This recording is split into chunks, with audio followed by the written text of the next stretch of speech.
tal, amigos? Tengan ustedes muy buenos días. Vamos dando inicio a la presente edición de nuestro programa Conversando con el Pueblo.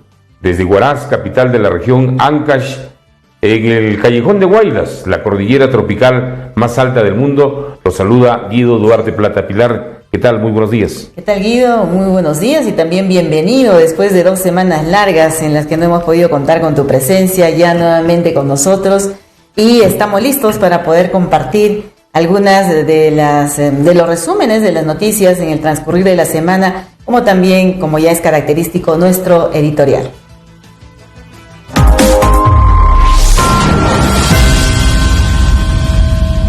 Del fenómeno del niño global requiere acciones urgentes. En los últimos días estamos registrando en la ciudad de Huaraz y pueblos del interior de la región una baja en la temperatura que se siente por el frío por las noches y madrugadas que llegan a calar hasta los huesos. En tanto, en la zona del litoral, las noticias que recibimos dan cuenta de un incremento hasta en 2 grados por encima de lo normal con relación a otros años pasados, lo que hace suponer que el niño global ya está ingresando al Perú.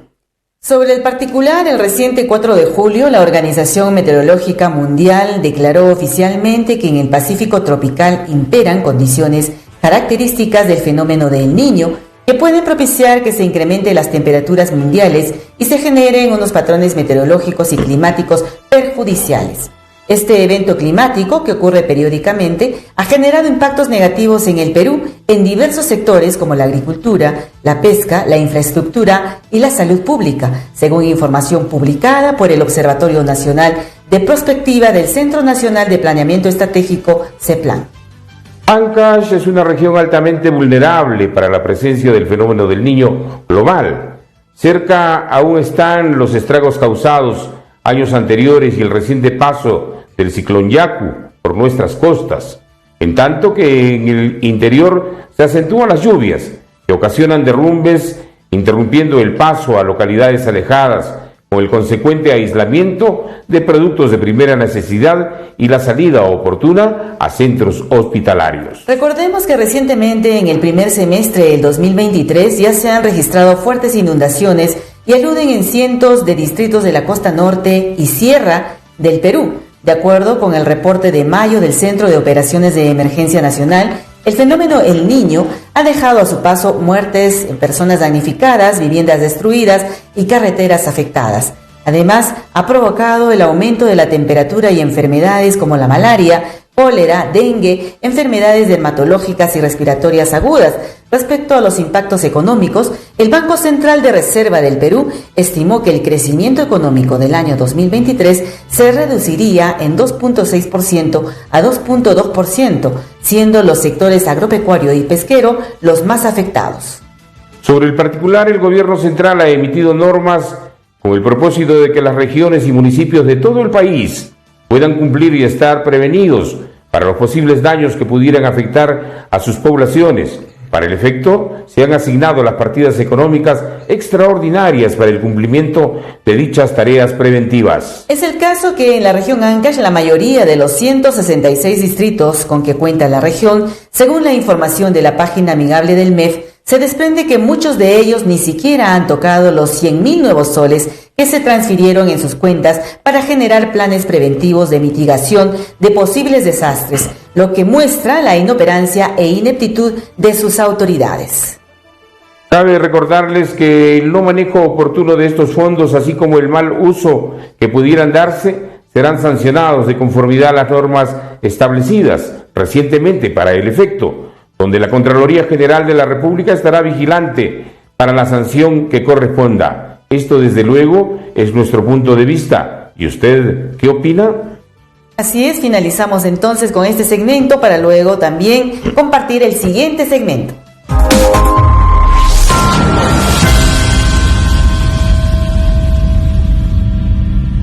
La palabra se respeta, doctor Villacaqui.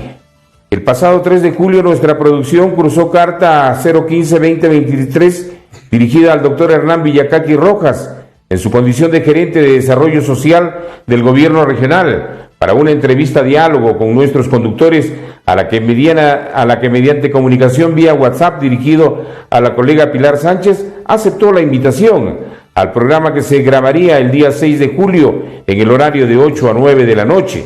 Lamentablemente nunca se presentó y tampoco ha tenido la gentileza de llamar o de responder a la comunicación escrita que le remitimos. Este tipo de actitudes es solo de los arrogantes, que esperamos no sea un contagio en el gobierno regional.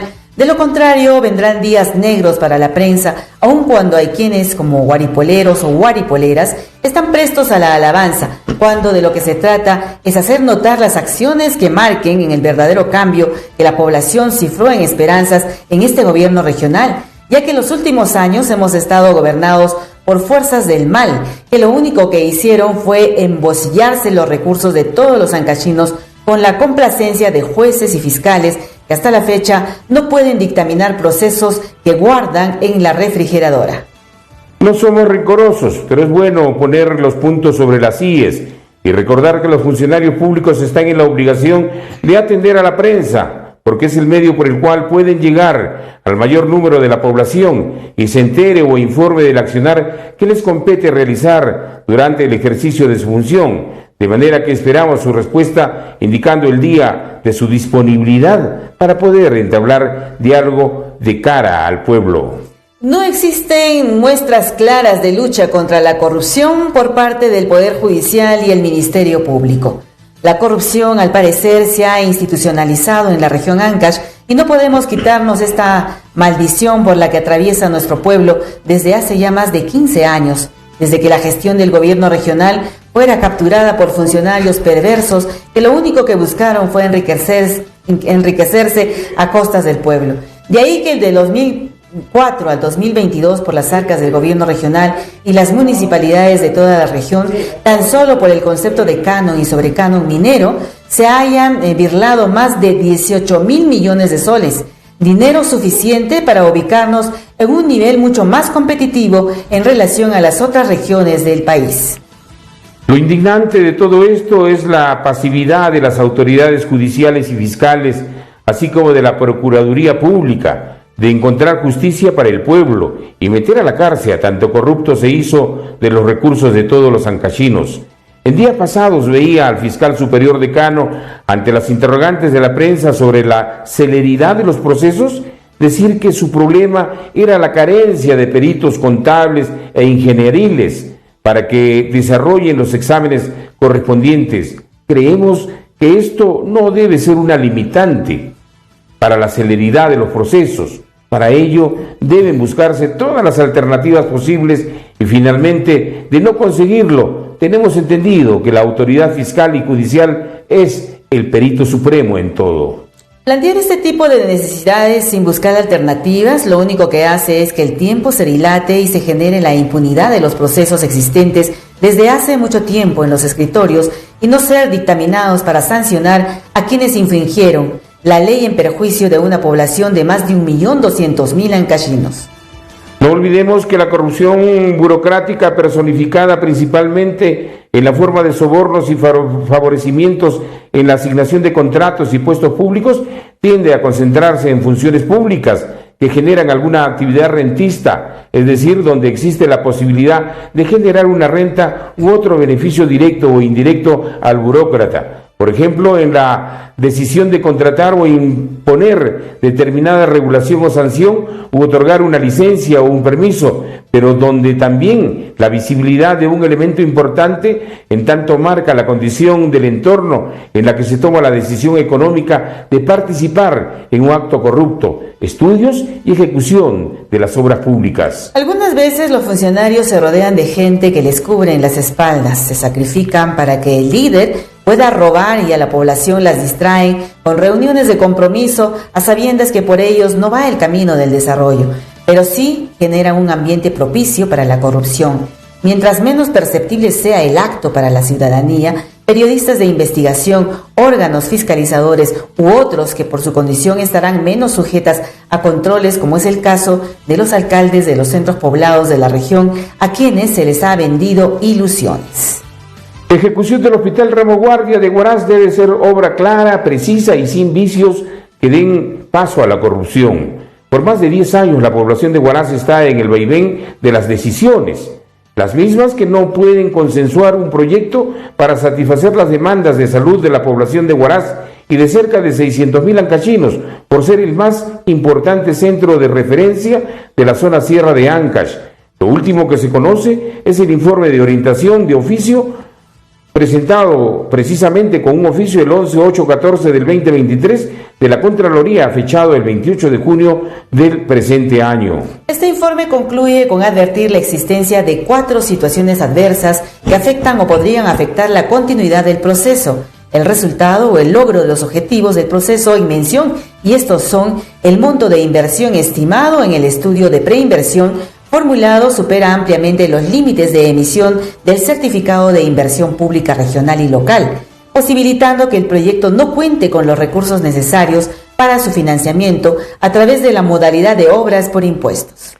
La entidad no cautela el cumplimiento de los términos de referencia y plan de trabajo establecidos para la formulación del estudio de preinversión, aspecto que podría ocasionar una inadecuada estimación del costo del proyecto. Además, el terreno elegido para la construcción del hospital no se encuentra a la fecha disponible, aspecto que no garantizaría su ejecución durante la etapa de inversión. El estudio de preinversión no considera los montos de sus propias cotizaciones de equipos biomédicos propuestos, hecho que generaría el riesgo de variaciones significativas en el costo del proyecto. Esta incertidumbre que se genera en la población debe ser tratada por el gobernador con un diálogo claro y transparente al pueblo. Para ello tiene los medios de comunicación. Dejar pasar las cosas es acentuar la incertidumbre y generar mayor desconfianza en la gestión regional. En sus manos está, señor gobernador, el consensuar esta obra que sí consideramos es de suma importancia para Ancash. Índice de competitividad regional nos ubica en la mitad de la tabla por varios años consecutivos, señal que no avanzamos. Lima Metropolitana y el Callao, juntos.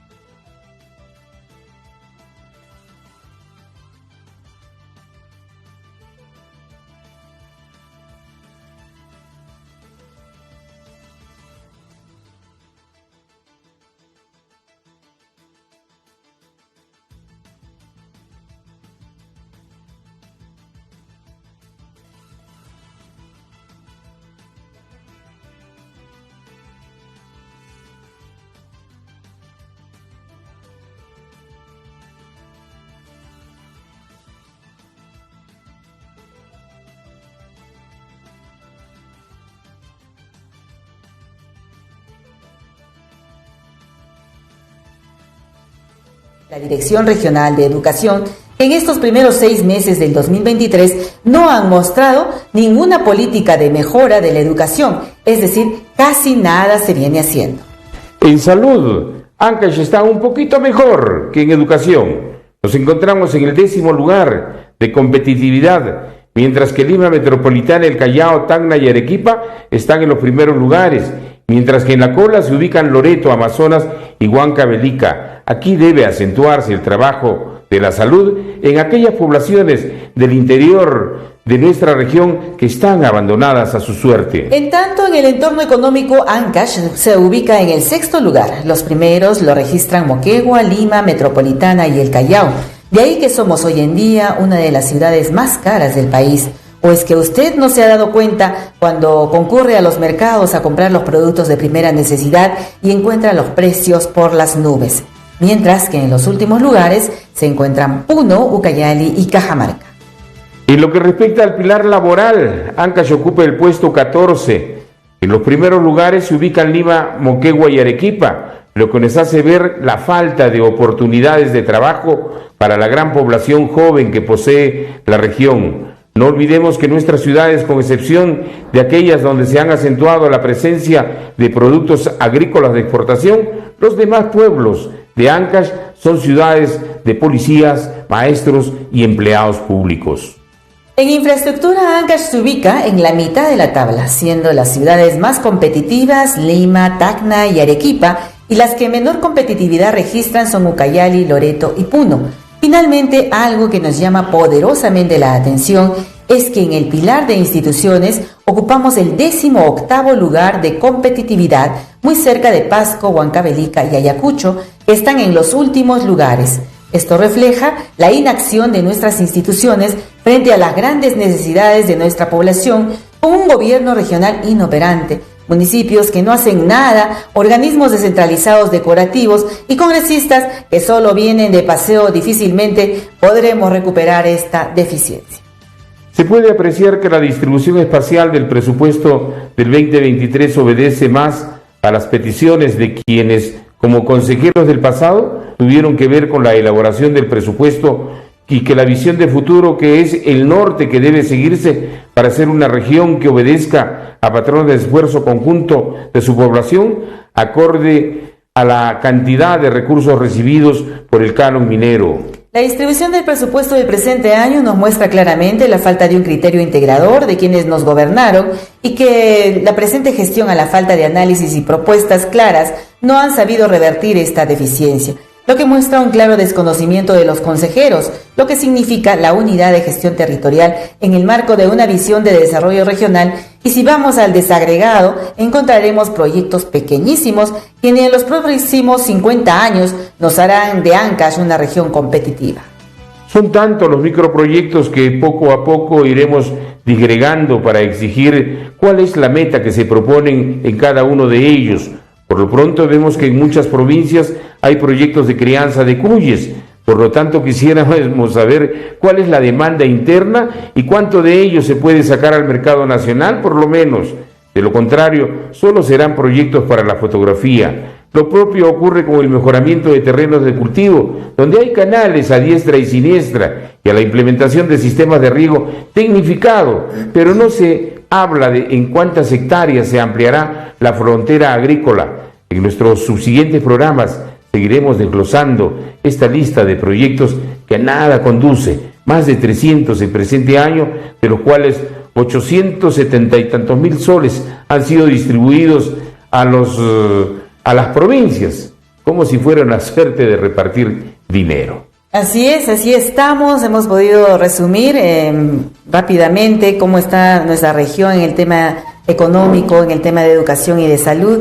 Y en este mes de julio hemos considerado también, Guido, tratar un poco sobre Huaraz, y justamente por ello es que hemos invitado a nuestro colega, también licenciado en Ciencias de la Comunicación y además escritor, Edgar Palma Huerta, quien está con nosotros, para poder dar un vistazo a nuestro Huaraz con visión de futuro, ¿no?, en estos 166 aniversario. Edgar, muy buenos días y bienvenido al programa. Buenos días, Pilar, buenos días, Guido. Bueno, para mí es un honor estar aquí en este espacio y tratar estos temas que has señalado, Pilar. Efectivamente, nosotros hicimos una invitación al alcalde de la Municipalidad Provincial de Huaraz. Bueno, no ha habido una respuesta, ¿no?, que nos pueda indicar el tema de su participación, su presencia el día de hoy, pero creemos importante tratar un poco, como huaracinos que somos, vivimos muchísimos años, en el caso de Guido aquí en Huaraz, tiene su familia aquí y es importante pues ese cariño que le tenemos, darlo a conocer, pero también manifestando de alguna forma nuestra sorpresa hasta cierto punto del poco avance que tenemos con nuestras autoridades en el desarrollo de nuestra provincia, ¿no? Entonces empezamos contigo, Edgar, un poco analizando cómo ves tú desde tu óptica periodística nuestra provincia a partir de este 2023. Si me disculpa, sería bueno indicar antes que recibir este diálogo franco, fraterno, sobre una tierra que queremos mucho como es Huaraz, dar a conocer a nuestra opinión pública que mediante comunicación escrita le cruzamos al señor alcalde una invitación para que esté presente en nuestro programa. Nos hemos apersonado a conversar con la Secretaría General. Yo personalmente he tratado de ubicar el expediente porque es una comunicación escrita que representa y significa un expediente. El número que está registrado lo han buscado y han encontrado que el día que ha llegado el señor alcalde lo ha mandado al archivo. Entonces hay que decirle al señor alcalde que él, que siempre manifiesta que no le tiene miedo a la prensa, esa es una prueba irrefutable de que sí le tiene miedo a la prensa, que realmente hace observaciones, y hemos dicho que la prensa siempre resultará incómoda a las autoridades. Y es que nosotros no tenemos nada contra el alcalde, su vacancia o los aspectos negativos que pueda tener. Sin embargo, observamos que hay una serie de elementos que son importantes, que debieran avanzarse y que no se hacen. Y por ello hemos recurrido a un destacado escritor de nuestra zona, joven él, que ha trabajado desde muchos años en los medios de comunicación, de manera que conoce permanentemente cuál es el anhelo que tiene cada ciudadano. Y eso es lo que precisamente conversaremos, dejando constancia clara, Edgar, de que aquí invitamos a las autoridades de esa manera, porque tenemos que ser gentiles con nuestras autoridades, nos representan, y lo mejor que se puede hacer es cruzarle una comunicación, como la hemos hecho y se la recordamos al señor gobernador para el siguiente programa, y de la cual he tenido la suerte de comunicarme también vía las redes sociales con la jefe de imagen, recordándole y señalándole que estamos dispuestos a grabar en el momento que tenga disponibilidad el señor gobernador, pero es importante que las autoridades se comuniquen con la población, con la seriedad que el caso reviste, tratando temas de suma importancia, y no lo que ellos consideran importante, como hacer reuniones porque hicieron un campeonato de fulbito, o porque trajeron así a empujones de repente a los alcaldes de los centros poblados, engañándoles con una reunión y luego lo hacen congreso. Ese es engañar a la gente. Entonces queremos nosotros conversar las cosas con seriedad, porque queremos a Huaraz, amamos a Huaraz, 166 años vamos a cumplir, y notamos que hemos retrocedido en los últimos años, hemos dado un salto hacia atrás, y eso es realmente preocupante. Ahora sí, Edgar, con las disculpas del caso, bienvenido y buenos días a nuestro programa. Buenos días nuevamente, Guido, y también a Pilar, gracias por esta oportunidad. Bueno, en realidad preocupan, ¿no?, esas actitudes de las autoridades municipales, sobre todo porque también de alguna medida o manera están vinculadas al periodismo, y ellos saben pues que el periodismo tiene su propia dinámica, que obviamente también ellos tienen que dar cuenta a la opinión pública de su gestión. Ya son 6 meses y me parece que en 6 meses ya debemos estar hablando de ciertos alcances, avances o perspectivas de lo que se va a hacer en estas gestiones. El mismo gobernador lo dijo en su momento en la auditoría telemática, dijo de que en los 100 días el Parera era una muestra de que si en esos 100 días no demostraba capacidad de gestión, eso iba a ser la constante durante los 4 años. No creo que se haya un poco, digamos, retractado de lo que él mismo dijo. En todo caso, habría que recordarle, ¿no?, y pedirle también, exigirlo como ciudadano sobre todo, que pueda también dar cuenta de esa gestión. Bueno, eso es importante. Bien, Pilar. Sí, ahora sí, bueno, prosiguiendo con esta conversación, Edgar, es importante analizar un poco, ¿no?, cómo está nuestra provincia. Y lo has dicho tú, lo ha dicho Guido, pero si bien es cierto, hay ofrecimientos a nivel de campañas electorales, David dice que no, el alcalde David Tinoco dice que no hizo ningún ofrecimiento, y bueno, pues vemos que efectivamente no se ve concretado absolutamente nada. Y lo peor, creo que nosotros sabemos, cuando hablamos un poco de gestión pública, tenemos que trabajar con instrumentos que permitan generar un desarrollo, promover, impulsar el desarrollo, pero un instrumento que nos permita de alguna forma identificar también cuáles son esas debilidades y fortalezas con las que se cuenta dentro de la provincia, ¿no? Y eso, por lo menos, no lo vemos. Lo hablábamos con Guido en algún momento del tema, por ejemplo, del plan concertado, ¿no? Plan de desarrollo concertado. No sé si tú tienes alguna opinión con relación al respecto de algo que hayas observado, que ellos estén trabajando estrictamente con estos temas de instrumentos de gestión que permitan, como te estoy diciendo, identificar cuáles son esos cuellos de botella y hasta dónde debemos de crecer y cómo podemos mejorar, ¿no? Creo que sí, lo que manifiestas, Pilar, es importante, ¿no?, la planificación, la parte normativa. Estamos ante personas que también no solamente son buenos comunicadores, sino que han, digamos, transitado en un momento también de su vida la administración pública, o sea que sabemos de qué estamos hablando. Y obviamente se habla de normas, se habla de planes, como este plan de desarrollo concertado, pero estos planes quedan básicamente en meros deseos, porque he visto con mucha preocupación, al igual que tu persona, Guido, de que muchas veces demanda un presupuesto elaborar estos planes, estas herramientas de gestión, pero finalmente no son tomados en cuenta. cada gestión que ingresa, por ejemplo, piensa pues que todo lo que se ha hecho anteriormente no vale. O que con ellos empieza un poco, digamos, la gestión y recién empiezan a elaborar ciertos planes, pero que ya están esbozados. Por ejemplo, el plan de desarrollo concertado ha sido actualizado ya hasta el 2025 y más allá. Y son los mismos temas, son los mismos problemas, son las mismas propuestas, pero que no han sido ejecutados en lo mínimo. Y eso nos revela también una desidia, ¿no? Una falta de interés desde la cabeza, y que también, digamos, los mismos gerentes no han ni siquiera, digamos, revisado o no se ponen en agenda. Y al no ponerse en agenda, obviamente no es tema de discusión, no es tema de agenda, y por lo tanto tampoco es visto en las sesiones de consejo, porque estaríamos entonces hablando de que no solamente hay un desconocimiento, sino que no hay una valoración de todo lo que se tiene, ¿no? Exacto. Yo te señalo dos aspectos que estuve investigando respecto a las ordenanzas, por ejemplo, que son a veces contradictorias, ¿no? Hay ordenanzas que se contradicen entre sí respecto al uso de la plaza de armas para ciertas actividades. Lo inicial era que no se iba a hacer ninguna actividad, pero vemos que se está utilizando. Bueno, entendemos que también hay necesidad, hay ciertos aspectos, ¿no? Pero de igual manera, el plan de desarrollo concertado, que es un plan que me parece que está elaborado por técnicos, ¿no? Que visionan un poco el desarrollo, el crecimiento, la zona de expansión urbana, que es también otro tema que estamos viviendo.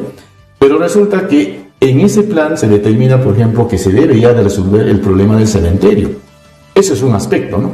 De ver ya el tema de Chihuayó como una zona, digamos, no solamente de expansión, sino donde se debe hacer mejoras, se debe habilitar las rutas, pero resulta que en ese plan, cuyo diagnóstico me parece certero, ajustado a la realidad, pero las autoridades van en contra de lo que la propia herramienta de gestión determina. Es decir, pero también va a espaldas del pueblo. Claro, o sea, mira, la necesidad hoy en día es de que no tenemos a dónde se van a ir a enterrar ya la gente. Había 28 nichos hasta hace un mes, no sé cómo se está haciendo.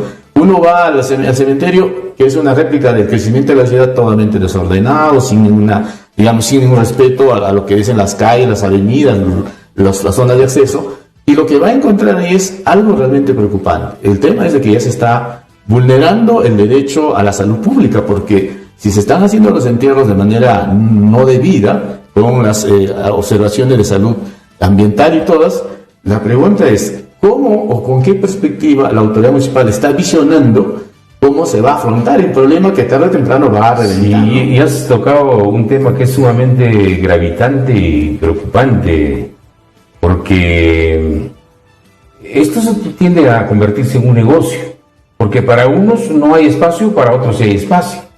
Y entonces esto que se maneja también de una manera oscura desde la beneficencia genera pues una serie de suspicacias, ¿no? Hay un desorden y hay un caos que realmente nos llama la atención. Por eso que la impresión que se tiene es que Huaraz no ha avanzado. Así es. Y con los recursos económicos que hemos tenido, Edgar, en el transcurso de los últimos años, hemos podido ser una de las primeras regiones de la sierra del país, y no la última. Hay ciudades que han crecido enormemente y han avanzado, y no han tenido tanta plata como nosotros hemos tenido. Entonces, ¿qué ha sucedido? Por otro lado, seguramente tú también te habrás dado cuenta, hay una pasividad de nuestra población. O sea, nos sentimos contentos de que alguien robe. Esa es su oportunidad, le tocó, ¿no? Y ahora se la llevará, pues. Claro, hay un grado de permisividad que no entiende en realidad, ¿no? Se habla siempre de esa rebeldía perdida con a tus pares y todo lo demás, pero creo que también en la sociedad como que se ha ido convirtiendo, digamos, no solamente en ser permisivo, sino en dejar que esto suceda, ¿no? De ahí que por eso que también los medios de comunicación como este espacio son importantes. Y antes de olvidarme, yo quisiera revelar algo que sé que ustedes lo van a tratar. Cuando hablaba del cementerio, también me he enterado recientemente, a raíz de las investigaciones, de que lo van a convertir en cochera la zona norte, donde está previsto hacer, no solamente, digamos, hacer el cerco perimétrico, sino garantizar los próximos entierros. O sea, ¿qué se está priorizando? Se está priorizando el derecho al entierro, por el crecimiento, por el hacinamiento que hay, por el colapso del cementerio, o simplemente se está pensando en una cuestión efectista de recabar fondos, cuando lo que debiera hacer la autoridad municipal en este caso es velar para que se garantice los entierros de manera adecuada de los guaracinos. O sea, a mí me parece realmente esto grave, porque se estaría, uno, reconociendo de que no es propiedad de la sociedad civil, perdón, de la beneficencia pública, de la cual es parte de la municipalidad porque ellos designan a sus representantes en el directorio, pero curiosamente ellos están yendo contra su propio dispositivo, contra su propio, digamos, interés, al dejar que eso se convierta en cochera. Ahora está invadido por comerciantes, ¿no? Algo está sucediendo con la psicología del poblador de Huaraz, porque escuchaba hace algunos instantes en el programa de Javier a un guía de montaña decir que se murió un personaje esloveno en la montaña y que, bueno, felizmente pues tenía su seguro, ¿no? O sea, estamos como llenas, claro, como llenas detrás de una persona que muere. Y nadie debería morir acá, ¿no? Y nadie debería morir. Entonces no hay control, todo es un desastre, es un caos. Todo, en todos los aspectos encontramos eso, ¿no? Y es que hay necesidad de hacer grandes cambios. Estamos normalizando lo que no es normal. Así es. Mire, es un problema grande que tenemos desde el comercio ambulatorio, por ejemplo, ¿no? Que hasta ahora no se ha solucionado. Y no se va a resolver porque me parece que el enfoque que se le está dando desde estas últimas gestiones no es la más adecuada. Uno, porque revela desconocimiento, falta, digamos, de un trabajo concertado, pero más allá de ello, todos sabemos que venimos de un proceso de pandemia, donde se ha, digamos, incrementado el nivel de desempleo. Entonces la gente opta por vender sus productos porque necesita el sustento. Pero la autoridad municipal, que es el padre del pueblo, no visiona el desarrollo o no está sopesando esa realidad y no está planteando una solución al problema. Al contrario, recurren solamente al tema de la represión, al tema de quitarle las cosas, cuando por ahí no está la solución. Y tenemos otro problema, el problema de la invasión de los terrenos del futuro mercado, que sí debería, por ejemplo, ameritar una intervención inmediata del alcalde para resolver ese problema con una visión de desarrollo, no solamente de reubicarlos, sino de hemos generar visto desarrollo. El nivel de competitividad en la parte laboral, estamos en el 15º lugar, no hay trabajo. Y no es por falta de recursos. Claro, y no es por falta de recursos. Y hay más o menos 2.000 o 3.000 personas que venden en la vía pública. Por 4 personas que mantienen son 12.000 personas que están necesitan. Yo me preguntaría, Guido, Pilar, ¿cuánto de empleo ha generado esta gestión? Muy aparte de haber garantizado el empleo a sus seguidores, a gente que hizo la campaña, pero en suma, ¿cuánto de empleo ha generado durante estos 6 meses para la gente que necesita? Es lamentable, ¿no? No hay, al contrario, más bien me parece que está reprimiendo, ¿no? Está permitiendo. Ahora, que haya. Es cierto que el problema ambulatorio es un gran problema social, no solamente en Huaraz, sino en todas partes del mundo, ¿ah? Entonces, incluso la Organización de las Naciones Unidas ha hecho un estudio respecto al comercio ambulatorio en principales ciudades como Río de Janeiro, por ejemplo. Entonces, ciudades como Leblon, como Tijuca, donde son tremendos rascacielos, también hay comercio ambulatorio, pero está organizado. Entonces, aquí lo que se necesita hacer, y tú lo has dicho claramente, tiene que hacerse un trabajo social. Tendrá que buscarse pues un sociólogo, alguien que converse, que haga un plan, un proyecto de cómo tratarlo desde ese punto de vista sociológico para ver que nuestra gente entienda. Es más, las municipalidades tienen un área, un departamento que es el de educación y cultura, que no hace educación ni hace cultura, que es increíble. Yo estoy más o menos 2 años y medio vinculado al tema de la cultura y déjame decirte que cada vez nos sentimos prácticamente huérfanos. No hay presupuesto, no hay la voluntad de las autoridades y lo peor de todo, que se ha aprobado hace un par de años el Plan Nacional de Cultura, Políticas Culturales, donde se entiende de que ya te dan el marco general y que las autoridades regionales y municipales debieran solamente retomar ese marco general y, digamos, adecuarlas a sus realidades y hacer proyectos culturales. Pero nos preguntaremos, ¿cuántos proyectos culturales ha generado esta gestión en 6 meses? Solamente están pensando que la labor del regidor es fiscalizar, entorpecer la gestión, reclamar el centro cultural, que no es ni siquiera, digamos, el centro cultural pues será pues una mínima parte de lo que viene a ser la gestión cultural, pero no dejan de lado, por ejemplo, otros aspectos como proyectos culturales, trabajo con los gestores culturales, los puntos de cultura, animar la cultura en Huaraz. Realmente no sé, no veo. Hoy en día la cultura y la tradición se ha convertido tan solo en la puesta de sombrero del señor alcalde, porque ahora utiliza sombrero, ¿no? Dice que hay más wine o fútbol que gestión, ¿no? Eso es lo que... Sí. Pero la misma población también, ¿no? Yo pienso que, como lo dijo Guido, estamos un poco detrás de todo, ¿no? No estamos identificándonos, involucrándonos, participando, reclamando hasta cierto punto, ¿no? Entonces estamos callados, simplemente observando. Y esa calma de repente que tenemos los pobladores de no reclamar, de no decir absolutamente nada, hace que las autoridades nos desconozcan, no nos vean como ciudadanos, no nos vean como un pueblo que quiere mejorar en el tema cultural, que quiere avanzar en el tema de salud, que quiere avanzar en el tema, en una serie de los ejes que podrían de alguna forma contribuir a este crecimiento que tanto esperamos, ¿no? Entonces, también aquí el llamado debería de ser a la población, que debería de estar también mucho más atenta, ¿no? Para poder reclamar, para poder exigir. Mantenerse vigilante, creo que sí. Has dado, digamos, el clavo en el sentido de que la población cada vez participa menos. Pero habría que preguntarse por qué no se involucra. Debe ser porque también me parece que ha llegado a la conclusión de que el presupuesto participativo es un ejemplo de que aquello que supuestamente que debe generar la participación, el compromiso del ciudadano, no se cumple. Hay presupuestos participativos de hace 10, 15 años, 12 años que no se han cumplido, no se han ejecutado. Y no se consensúan. El problema es que no se consensúa con la población. Exacto, no está la población ahí. Pero, o sea, son temas que se están tratando a espaldas y no le interesa pues a la población.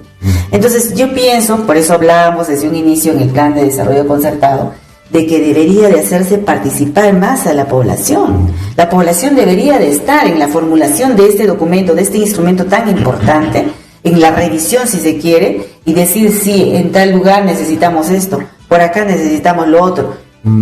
Ir un poco articulando la participación de la población, de la sociedad civil, porque si seguimos así, cada uno desligado, cada uno por su lado, no vamos a lograr. Hay obras que no conducen a nada. Es decir, hay un ejemplo que siempre me recuerdo, una anécdota que me contó el ahora alcalde de Independencia, lo digo porque él me lo contó, y decía que en su primera gestión él había tenido una experiencia muy, digamos, peculiar, en el sentido de que en una obra de cierta avenida contó con la mayor participación a través de un comité local, vecinal, en esa obra. Creo que era la de Mariano Melgar, no recuerdo exactamente, pero hubo la participación de los vecinos y esa obra se hizo, mantuvo, digamos, con cierta vigilancia, control, y los vecinos cuidaban la obra. Una misma obra de pavimentado en otro sector, no sé si fue de Leguía, pero el hecho es de que ahí la gente no participó. ¿Y por qué no participó? Porque hay gente que piensa de que todo debe ser el alcalde. Creo que ahí también viene un poco la explicación por qué hay esa anomía, por qué hay esa indiferencia, por qué no hay ese compromiso del ciudadano, por qué no se involucra. Y bueno, esa obra duró menos tiempo que el que duró en Mariano Melgar, y la conclusión que se sacaba era de que donde hay participación, donde hay proceso de vigilancia, involucramiento y compromiso de los vecinos, pues bien, hay menos posibilidades de corrupción y la obra permanece. Parece que en otros lugares no se ha dado esto. ¿Podría explicarse un poco por qué? Sí, yo creo que sí. ¿No? Ahora, el compromiso ciudadano se ve pues muy alejado del participar en el desarrollo de la ciudad. Y veamos en algo simple, el recojo de la basura, la disposición final de la basura. Los días domingos no trabajan, porque descansan seguramente los amigos que recogen la basura. El día lunes vemos la ciudad un desastre, ¿no? Por todo lado, y no es posible. Pero sí es posible emitir una ordenanza y multar a ese vecino sucio, asqueroso, que bota la basura en la calle. Entonces, así empezamos a ordenar. Ese es principio de autoridad. No es principio de autoridad gritar como se grita a quien va a visitar al alcalde, ¿no? Entonces lo otro sí es principio de autoridad, porque se le está enseñando que es una responsabilidad, ¿no? Así es. Estuvimos en una red de comunicadores para educación y defensa ambiental Recoeda y queríamos involucrarnos, ¿no? Porque obviamente también como ciudadanos somos parte del problema y de la solución. Y determinamos de que en este caso, cuando se daba estas campañas para que la ciudadanía pueda, por ejemplo, arrojar su basura en el tacho, hay un problema más de cultura y de hábitos, ¿no? Es decir, el ciudadano sabe que debe sacar la basura a determinado horario, pero lo está sacando a otras horas. Y también el enfoque que le dan los de la municipalidad a través de la sugerencia digamos, medioambiental, es que siguen haciendo más de lo mismo. O sea, nos están llenando de tachos, pero el problema no va por ahí. No va por ahí. ¿No? Sí. El problema va también por la educación del ciudadano. Así, qué tan educado y culto en el sentido de tener hábitos hay en la ciudadanía para que si tú le pones pues 5 digamos ese tipo de dispositivos en un radio de 100 metros cuadrados, obviamente el ciudadano sigue arrojando la basura, pero cuando debe ir y arrojar en el tacho, ¿no? Que es lo más adecuado. Pilar, ¿qué te parece si hablamos algo que le gusta bastante de la cultura? Claro, ¿por qué no? Eso es importante. Yo veía, por ejemplo, que hay un alejamiento con nuestros distritos. ¿Qué tan importante sería tener reuniones periódicas o una o dos veces al año o con motivo del aniversario de Huaraz? Que todos los clubes distritales o asociaciones de residentes distritales puedan mostrar la riqueza de su pueblo, de su distrito, en nuestra provincia. No se hace y es tan sencillo. Esas iniciativas las hemos hecho llegar modestamente al coordinador del Centro Cultural, nuestro colega Marcos Osmeño. Lo que pasa es que veo que a veces hay voluntad de parte de ellos, de los funcionarios, pero no hay respaldo. Por ejemplo, no veo involucrado al consejo o a los miembros de la, digamos, de esta comisión de cultura, ¿no? En 10 actividades culturales han brillado por su ausencia los regidores de cultura. Parece que nuestros regidores de cultura son enemigos de la cultura.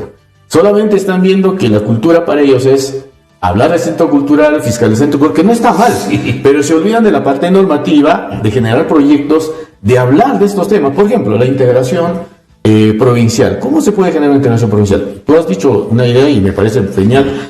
¿Por qué no empezar, por ejemplo, por los distritos que también están de aniversario la fecha de Claro. Tenemos a Jangas, tenemos a Pampas Grande, tenemos a Pariacoto, que es todo un distrito inmenso, pero que no tiene ninguna vinculación, ¿no? Ni Vendrían con comercial, exposición Y es parte de de sus la provincia de productos, Huaraz. vendrían con su folclore, vendrían con su gastronomía. Darles a ellos, Guido, ¿no? una semana para que puedan promover no Claro. solamente sus actividades económicas, culturales, sociales, sino que también puedan mostrarnos qué tienen, ¿no? Claro. La riqueza. Habría que tienen. revisar, no sé si ustedes han tenido tiempo, yo no lo he hecho, el programa en general, ¿no? ¿Qué es lo que se está contemplando? Porque es de verdad una sábana inmensa que se ha distribuido, pero exactamente cuánto de culturas, de temas culturales se está considerando ahí, por ejemplo, ¿no? Es pues demasiado poco y bueno, otras se hacen por rellenar, ¿no? O sea, también Sí, pues, no sí, culpo aquí al Centro Cultural, porque obviamente el Centro Cultural también hace su trabajo, pero Claro. me parece que no hay un diálogo, no está habiendo una buena comunicación, no está fluyendo la comunicación entre el alcalde, la Comisión de Regidores de Cultura y su funcionario, ¿no? El gerente y obviamente también el director del Centro Cultural, que buenamente está haciendo pues lo que él está haciendo, pero si no hay apoyo, si no hay presupuesto, obviamente que todo queda en... No sé si has tenido la oportunidad de apreciar la celebración del aniversario de Arequipa el 15 de agosto, por ejemplo. Pasan delegaciones bailando su carnaval arequipeño. Si pasan 500, los 500 bailan su carnaval. ¿Por qué nosotros no bailamos nuestra chuscada? Desde el Lusuriaga, que empiezan, hasta donde terminan, pura chuscada. Antes de la pandemia estaba Debería haciendo ser, una ¿no? universidad también, Entonces ¿no? mostramos Sí, identificación, pero nosotros estamos acostumbrados a adaptar la música del sur, que es bonita porque se ven las piernas de las chicas, ¿no? Y la morenada. Y nos gusta más la morena que nuestra chuscada, que es tan agradable, ¿no? Sí, a Tan propósito simpática. de ello, tengo entendido que, bueno, eso es lo positivo que hay que también destacar, que en esta gestión lo que han priorizado es que se apoye a los grupos Regional, locales, ¿no? ¿no? Ah, qué Creo que bien. ese es un buen punto, pero no nos olvidemos que también en Huaraz hay públicos diversos, o sea, hay quienes nos gustan nuestras chuscadas, nuestros buenitos, Sí. ¿no? Mayormente somos ya gente adulta, ¿no? No tradicional, pero también los jóvenes que tienen otros gustos por grupos de cumbia o otras. Yo creo que tiene que pensarse en ese tipo de público, ¿no? O sea, si esta actividad puede ser integradora, mejor. Y lo que has dicho, ¿no? Creo que los distritos tienen que integrarse, ¿no? No se puede seguir haciendo una gestión pensando que ahora es la avenida Luz Uriaga, nada más. Claro. O sea, tenemos 11 a 12 distritos y cada distrito tiene pues su peculiaridad, tiene su potencial turístico, gastronómico, tiene también sus circuitos turísticos, en fin, yo creo que es una manera de integrarlos y de que sean parte del aniversario. Están pensando en trabajar con los barrios, creo que eso también Aparte es importante. conocer un poco más, ¿no? Porque si bien es cierto, nosotros sabemos que nuestra provincia tiene sus 11 distritos y todo esto, pero la población en su conjunto sabe eso, entonces sería bueno también aprovechar de este espacio cultural dentro del aniversario, de poder de alguna forma promover incluso en los colegios de repente, ¿no? Coordinar, como tú dices, articular no solamente la comisión encargada de esta celebración, esta organización de actividades, sino también involucrar, por ejemplo, a la Dirección Regional de Educación, que podría ser también importante para poder promover, difundir cultura en las instituciones educativas, ¿no? Si, por ejemplo, como dice Guido, se va a tratar, o como lo dices tú, el aniversario de Hangas, entonces promover también con este grupo en los colegios el tema de Hangas, ¿no? Entonces ir un poco también haciendo conocer... ¿Qué podríamos hacer realmente en el aspecto cultural para posicionarnos? Porque, dicho sea de paso, también es cierto que hemos perdido. Aun cuando ustedes que son escritores jóvenes, hay ahora varios, por lo menos, los está posicionando en el país. Anteriormente no había costumbre. Entonces, desde aquellos de antaño, ¿no? Pues, porque antes ha tenido muy buenos escritores. Sí, hay toda una tradición literaria que me parece importante. Que se pierde un espacio de tiempo. Y eso es lo que destacamos justamente en la revista que hemos elaborado. También un poco justamente en esta revista que en estos días estamos reimprimiendo. Es un aporte desde la mirada cultural. Es decir, lo que tú dices, Guido, y creo que con mucha autoridad lo puede decir igual Pilar, porque han pasado también por el Colegio de Periodistas, y hay toda una tradición literaria de las revistas culturales que hemos podido analizar, más o menos de 100 revistas culturales en los últimos años. Digamos que el 60% son revistas literarias, el resto son revistas, obviamente un gran sector que lo ha promovido el periodismo, ¿no? El periodismo hecho también. Está Omar Robles, por ejemplo, con Cordillera, ¿no? Está la revista Jirca y otras revistas que también Pancho González había animado. Pero, ¿dónde va la contribución de las revistas? Es justamente que, al ser testigos de una época, de un momento, al haber también hecho política cultural, porque hay propuestas, hay programas, hay valores, creo que han puesto en su momento también muchos puntos, muchos alcances acerca de lo que debía trabajarse en el nivel cultural. Es decir, ese trabajo que hemos hablado de articular entre las municipalidades, la Dirección Desconcentrada de Cultura, es un trabajo que se tiene que mejorar, pero siempre el cuello de botella es el tema presupuestal. Ha habido avances como la creación de la Gerencia de Cultura. Me parece, por ejemplo, importante que se tenga una Gerencia de Cultura, porque el Centro Cultural debería ser una unidad orgánica cuyos recursos se manejen de manera, digamos, más adecuada, independiente, que responda obviamente a sus necesidades, pero que no pase a la gerencia, porque la gerencia luego lo dispone para otros menesteres que no necesariamente se emplean para generar cultura. No tenemos un fondo editorial, solamente de nombre, pero los que publicamos, por ejemplo, tenemos que vernos lo imposible, ¿no? Tenemos que recurrir básicamente a instituciones privadas, a amigos, para que nos puedan financiar una publicación de esta índole. Entonces, pero ¿y dónde están entonces las instituciones o el fondo editorial que debiera de promover, por lo menos en una parte? Creo que la DDC en ese sentido, con su director, el señor Rui Gamboa, está emprendiendo una labor importante, pero igual, ¿no? Ellos también dependen del centralismo. Y eso no permite, digamos, que se pueda desarrollar. Pero es más una responsabilidad de pueblo, es una responsabilidad de nuestra autoridad local, de nuestra autoridad regional, que debiera dedicar una parte de los recursos a la cultura. Lamentablemente, pues no dan diezmo, ¿no? La cultura, por eso probablemente que no le den la importancia, pero sí se requiere. No vamos a encontrar identidad si no trabajamos cultura. Y uno de los grandes problemas que tenemos en la región es identidad. No tenemos identidad. De lo que estamos convencidos plenamente en estos años que estamos trabajando en el tema cultural es que la cultura no es una cuestión, digamos, complementaria, ¿no? Sino es transversal. Es decir, si hablamos de desarrollo, porque eso era el tema también de desarrollo, tenemos que hablar no solamente de crecimiento económico, ¿no? Claro. Porque siguen las desigualdades. Es decir, hemos tenido cifras azules, pero el nivel de pobreza, desempleo, de analfabetismo han continuado igual o peor, ¿no? Peor aún con esto de la pandemia, donde esas brechas se han, digamos, profundizado aún más. La cultura me parece que más bien debe estar presente en toda gestión, ¿no? Una gestión que pueda articular la parte económica, social, política y cultural. Se habla de sostenibilidad, se habla de, digamos, de un desarrollo sostenible, pero si no está el componente cultural, obviamente ahí vemos como que ya esto está adoleciendo, ¿no? Una pata está coja. Entonces, tiene que ser integral, ¿no? Tanto desarrollo económico, social, político, pero ¿qué entienden nuestras autoridades por desarrollo? O sea, ¿qué piensa, por ejemplo, en otros 4 años? ¿Qué están visionando? ¿Qué han planificado? Eso a mí me llama la atención porque lo que estoy viendo es que se están haciendo arreglos de vereditas, de campo, pero ¿a dónde nos va a llevar ello? O sea, ¿qué problema va a resolver si lo que tenemos es un problema de salud? No tenemos un hospital de un gran nivel, lo has dicho en tu opinión, en tu editorial. Pero también necesitamos fortalecer la capacidad de este hospital, ¿no? Este hospital necesita de especialistas. Tuve la oportunidad de tener a mi madre ahí atendiéndose y lo que pude constatar dentro del hospital era de que sí había, por ejemplo, espacio para 5 salas de operación, pero solamente estaba funcionando 1 o 2 a lo sumo. Porque no había recursos. ¿Y por qué? Porque no hay especialistas, no hay personal, no hay todo un equipo que tiene que trabajar en cada sala de operación. Y yo digo, ¿y dónde están los consejeros? ¿Y dónde está la Comisión de Salud? ¿Qué proyecto se ha trabajado para implementar y para reforzar y potenciar la capacidad resolutiva de estos hospitales nivel 2-2 que tenemos en el Callejón? Mira, si eso que has visto ocurre aquí en Huaraz, en el interior es desastroso. Hemos podido percibir personalmente cómo está el interior y es terrible. Por allá nunca ha llegado un gerente de desarrollo social, menos de desarrollo económico, menos directores regionales. El alcalde provincial no visita los distritos. El alcalde provincial hay un divorcio, es alcalde de su distrito nomás.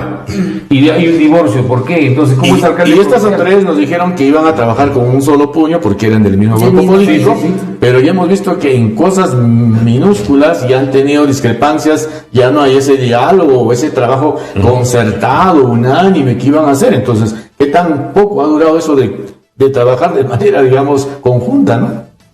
Pues. En verdad sí hay cosas que debemos en las que debemos de reflexionar. El otro tema también es el tema de la mejora de nuestras vías, ¿no? De penetración. El tema, por ejemplo, de la entrada a Huaraz, siendo un Huaraz la capital, siendo un atractivo turístico hasta cierto punto, no se ha mejorado pues para nada el tema de la entrada de nuestra ciudad, no se han mejorado las vías de acceso a nuestra ciudad. El tema turístico igualmente, ¿no? O sea, no tenemos... ¿Qué promocionamos, por ejemplo, así?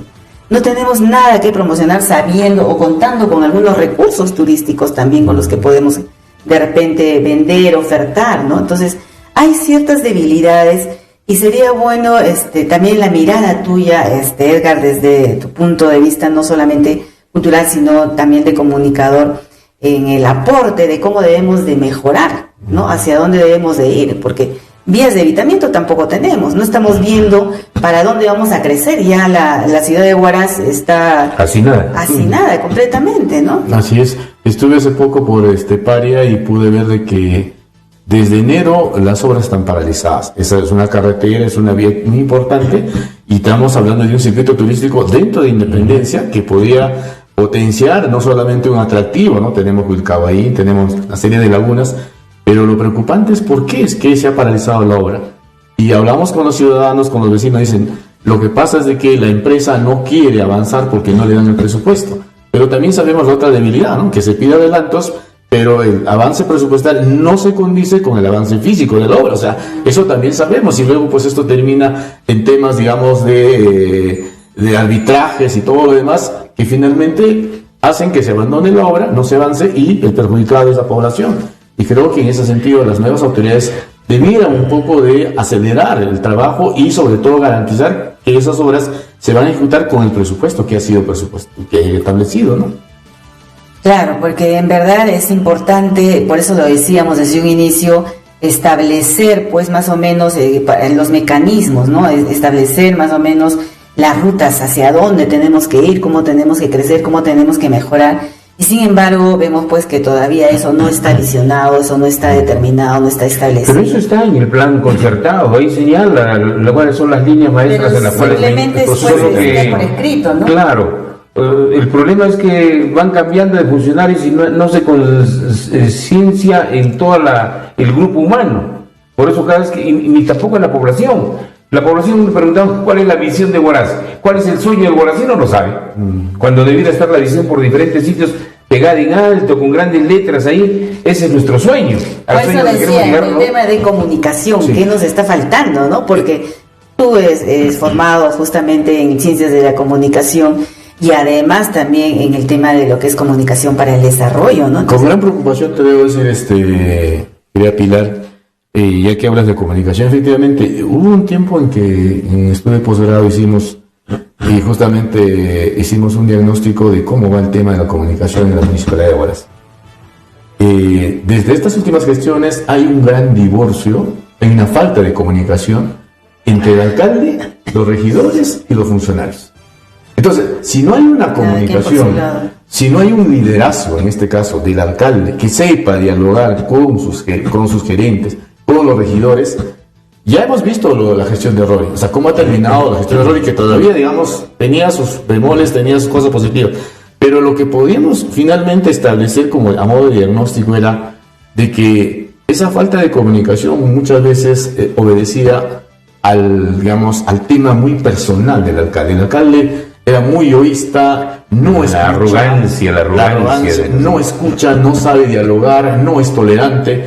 Y eso perjudica, es decir, ya ahí tenemos, digamos, una situación de que impide el flujo de comunicación que debe tener. El alcalde tiene que saber de que él no lo va a hacer todo. Claro. El alcalde tiene que saber distribuir el poder entre los regidores. Pero parece que eso no lo entienden así. Están todavía con un concepto de gestión de gobierno de la década pasada, de los 60, de los 50, donde el alcalde, pues, lo que decía el alcalde se hacía, pero hoy en día ya no funciona. Ahora trabajamos con términos nuevos, gobernanza, por ejemplo. Y Pilar, quiero también un poco advertir algo que a mí me ha llamado la atención y seguramente que ustedes le van a dar seguimiento. Los moradores de aquí del Boulevard, hay un proyecto ecológico de mejora. Ellos han dicho bien claramente de que los tecnócratas de la gestión municipal están poniendo una serie de condicionamientos para que ellos puedan manejar nuevamente perfiles, proyectos que ya han sido viabilizados, que han sido aprobados. Entonces nos preguntamos, ¿pero por qué estos tecnócratas que deben obedecer al gerente y al alcalde están haciendo de las suyas, queriendo actualizar perfiles y proyectos y querer hacer nuevos proyectos con un presupuesto aparte? O sea, inclusive poniendo, digamos, en peligro el inicio de las obras y proyectos que ya debieron haber empezado. Entonces, nos damos ahí con la sorpresa de que nadie está controlando a la parte ejecutiva. Es decir, el alcalde está en lo suyo, los regidores están también en lo suyo, pero ¿quién está viendo para que estos proyectos, y ojo que no solamente estamos hablando del Boulevard, se vienen 3-4 proyectos de cambio de todo el sistema aquí vial de avenidas principales como Raimondi, Gamarra, Ilusuriaga? Entonces, como dice, Dios nos juega, confesamos y vamos a hacer eso. Has tocado un tema que es gravitante y es preocupante. Ya hablaremos seguramente más adelante sobre la región en otros programas y ver un listado de 300 obras en la región que no conducen a ninguna integridad regional. Presupuesto, por ejemplo, la región le da a AIJA 4 millones y a Corongo 4 millones, el resto va 9, 10, cada uno de acuerdo seguramente a cómo peleó el consejero, le han dado la plata. Pero si vamos al listado de proyectos, por ejemplo, dice crianza de cuyes. ¿Cuántos cuyes van a criar? ¿Cuál es la meta? Si yo me pongo una meta de que voy a alcanzar 2.000 cuyes con ese recurso económico, bueno, pues son 2.000 cuyes y veremos en función de los 2.000 cuyes, pero no hay nada. O sea, es articulado, ¿no? Si va a resolver ese problema de la desnutrición, porque es repartirse la plata. Y volvemos al tema de los instrumentos de gestión, incluso de la zonificación, para ver efectivamente en el tema de desarrollo económico, crianza de cuyes, por ejemplo, en qué zonas se deben de criar, porque no toda la provincia debe de criar cuyes. Hay que ver primero si tiene la alfalfa, techos ecológicos, si tiene, la demanda y todo eso. Entonces, por eso es que nosotros hemos criticado, por ejemplo, el tema de Procompite. Porque hasta ahora, años y años con inversiones millonarias en resultados, no se ven resultados. Y eso debe evaluarse, ¿no? Porque si algo que no resulta, obviamente no se puede seguir gastando dinero, presupuestos, y alimentando expectativas de algún tipo de desarrollo, no resuelve ningún problema. Ahora se les ha dicho a los alcaldes de los centros poblados que ellos también pueden participar del Procompite. Oiga, son ilusiones tontas. Yo no entiendo al gobernador realmente, y ya lo tocaremos la siguiente semana seguramente este tema, porque ojalá que tengamos la oportunidad de conversar con el gobernador. Todavía tenemos tiempo, ¿no? Ya estamos finalizando. ¿Cómo estamos? Dos minutos. Creo que el diálogo ha sido interesante y que yo creo que conversar estos temas que muchas veces no se tocan. No tengo nada contra los colegas, pero la razón por la cual yo me he retirado de hacer periodismo hoy en día ha sido porque veía que no llegaba a nada con el tema de las denuncias, los reclamos, ¿no? Y yo creo que habría que buscar, y una vez lo conversamos, tú me diste unas ideas que me parece que son válidas, ¿no? O sea, no podemos perder de vista el tema de la fiscalización, de la vigilancia sobre estos aspectos. O sea, no es que ya estos gobiernos pues están santificados, el tema es de que hay cosas que están sucediendo pero no se dicen, ¿no? ¿Por qué no se dicen? Ahí va un poco mi preocupación. Hay colegas que efectivamente sí lo están denunciando, como Hugo González, Javier, todos, pero hay un gran sector que calla y eso realmente nos llama la atención. No debería, ¿no? Ojalá que en este encuentro de periodistas podamos hacer una reflexión. Se debe manejar una agenda. Y podamos mejorar el trabajo porque detrás nuestro está los intereses del pueblo y creo que eso tenemos también nos van a pedir un balance. Lo dijimos en algún momento también, Edgar, creo hace muchos años atrás, como periodistas, como comunicadores, deberíamos de trabajar nosotros también nuestra propia agenda, porque como parte de la ciudad, como ciudadanos, también nosotros tenemos que sentirnos involucrados. Somos responsables. Buscar ese desarrollo que no se ve hasta ahora y cerrar filas. Ese desarrollo nos es esquivo, a pesar que hemos tenido pues años de bonanza, ¿no? Hemos tenido el boom minero, boom de las construcciones, pero si eso, como decía Marta Hassel, nosotros lo llevamos al tema de desarrollo cultural, económico, político, vemos pues que más bien han sido disparejos, o sea, no hemos crecido, no hemos desarrollado. Otras regiones y provincias nos llevan, a Ancash, hablabas de Arequipa, por ejemplo, nos llevan de largo. Claro. Y a pesar que hemos tenido pues ingentes recursos económicos. Lo único que hemos crecido en el índice de competitividad es en la parte económica, por eso que somos la región carísima. Quinto lugar. Huaraz es una ciudad bien cara, es bien cara. Entonces, en educación estamos en el 15º lugar, no es posible. Y ahí se debe ajustar, el tema cultural ahí se nota. Entonces, ¿dónde está el accionar de la Dirección de Educación? O sea, los directores en estos sectores creen que ser directores es sentarse al escritorio y ordenar y mandar. Hasta ahora no tenemos un proyecto educativo regional, claro, que recoja lo que se está trabajando ya en ciertos niveles, digamos, de agentes culturales, aportes, ¿no? Hablamos de la identidad, por ejemplo, ¿no? Ahora que se acerca el aniversario de Huaraz, el tema de la identidad es un tema, por ejemplo, que debiera también desarrollarse como contenido en la currícula. Pero ¿cuánto hemos avanzado? ¿No?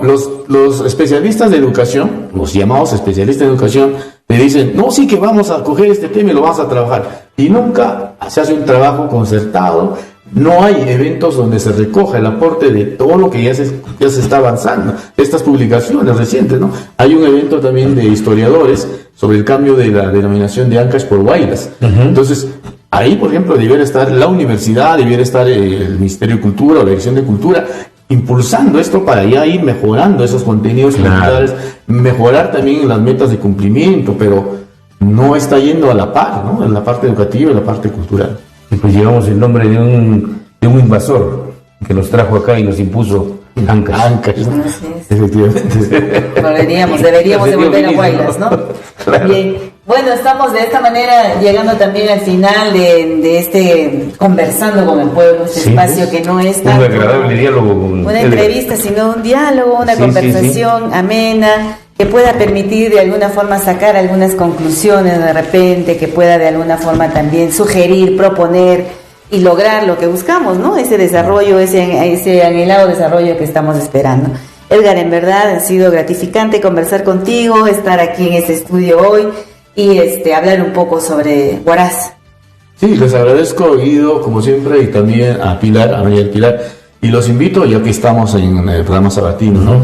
Que este sábado, justamente 15, hay el encuentro de periodistas de Ancash, y nos han asignado un tema que es justamente periodismo y gestión cultural.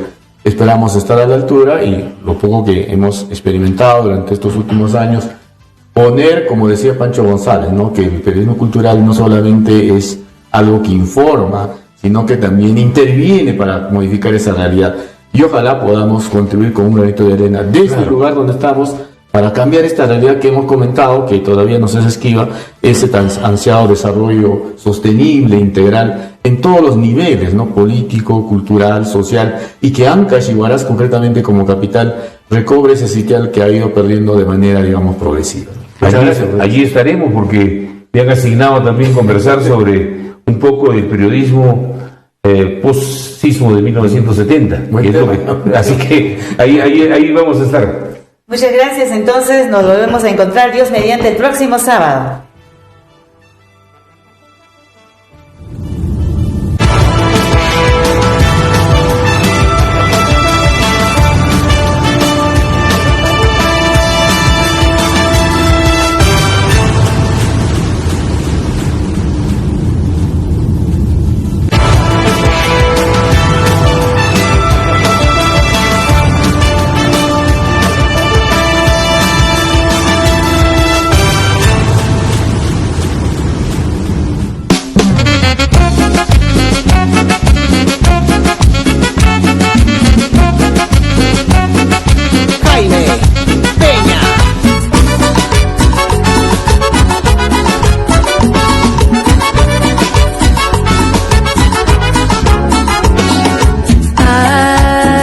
Vélez, Perú.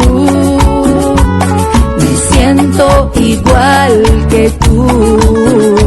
La corrupción de cada día, ya llega la coronilla. Ya estoy cansado de sus mentiras, corruptos de porquería. Con la vacuna la misma historia, el más vivo gana ahora. Ya es necesario poner un alto a esta conchudez, a esta conchudez. Deja de robar a tus hermanos, Perú, desde la mano y paremos este abuso, por favor. Deja de robar a tus hermanos, Perú, desde la mano y paremos este abuso, por favor. Lárguense corruptos, mi país no merece brutos y ladrones con disfraces, café causa, no la manches. Infórmense, señores, antes de las elecciones, no volvamos a caer en el mismo juego. Ay,